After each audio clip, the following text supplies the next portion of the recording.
Henna, huh? Who would have thought? In this video, I'm going to show to you how to use henna. It's a bit more complicated than the box dye. And of course, if you're a person who wants to go to the hairdressers, it's completely fine. If you want to see how I reached this, just continue watching. What I do regret, however, is putting this henna on my hair on the bleached area, because this bleached area is a fiery red now.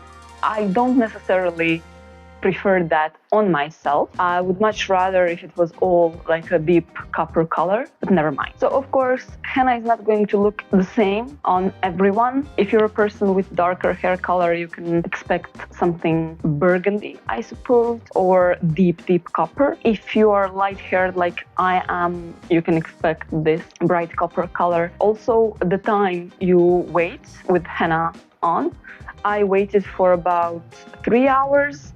The packaging said between 2 and 4 hours. So if you leave it for 2 hours, I expect that effect is not going to be as bright as 3 or 4 hours. I suppose that maybe 4 hours is reserved for people who have a bit darker hair color, because you need to leave henna on and you need to give it time for the pigment to soak into your hair. Henna is a bit different. It's a natural hair dye. It doesn't have as much chemicals as box dye. You're going to see it looked nasty, I would say. It's a bit muddy, it's a bit earthy smelling. If you're easily grossed out by mud and earthy smells, I would not recommend. The thing with henna is that you need to leave it to activate overnight. So you need to dedicate at least one entire day to it, because you leave it to activate overnight, then you put it in the morning. The entire process of putting it on took me about 45 minutes. And I have, well, it's not short, it's not long hair, it's like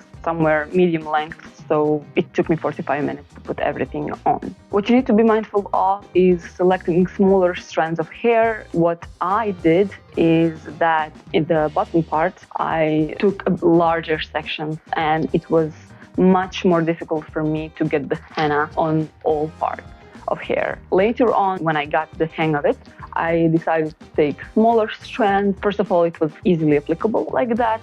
And second of all, I managed and I made sure that the entire length of hair is covered in henna. Another thing that you need to be mindful of is the fact that it's going to be cold in the morning when you put it. You are going to have a feeling like you're putting mud on. It's okay, you get over it, but it does have that kind of feeling. Just don't think about it in that way.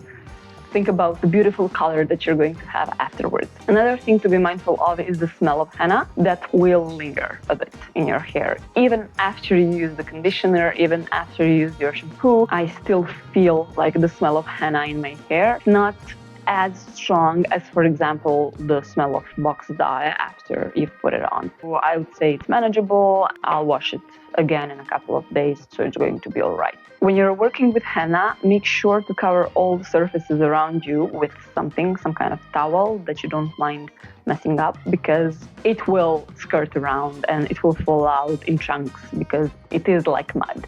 But the thing is, you have to clean it up as soon as possible, because it will stain everything that it touches if it stays there for a while. When you're mixing henna in, it has to be like a yogurt kind of texture. Put enough water. It has to be warm water, but not boiling water, because it will turn like bright orange/yellow orange color that we don't like. At least I don't like.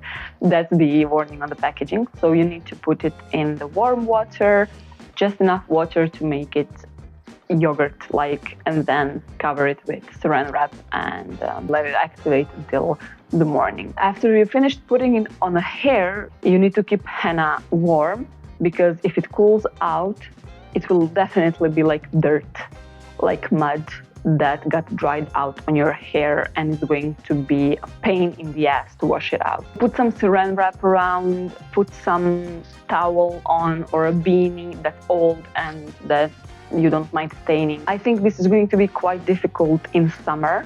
I will try to use it and put it on before summer starts, so that during summer months I don't have to do anything with it, and then when the autumn comes again, I can put it again, because having this kind of ordeal in summer, I think it would be really, really difficult. But I was overall very happy with how it turned out, as you can see by the look on my face. To protect my hair from the heat, I used this leave-in product from Garnier before blow drying it. Then I styled it a bit because later I was going to the theater with my partner and we had a birthday party to attend afterward. I got a lot of praises for the new hair color, by the way. While styling the hair, I noticed some roots that I didn't manage to cover completely, but luckily it's in a place that's mostly hidden, so it doesn't bother me that much. A little bit of ruffling and voila, just like from the salon.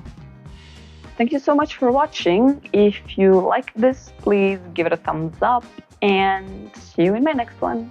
Bye! Happy coloring!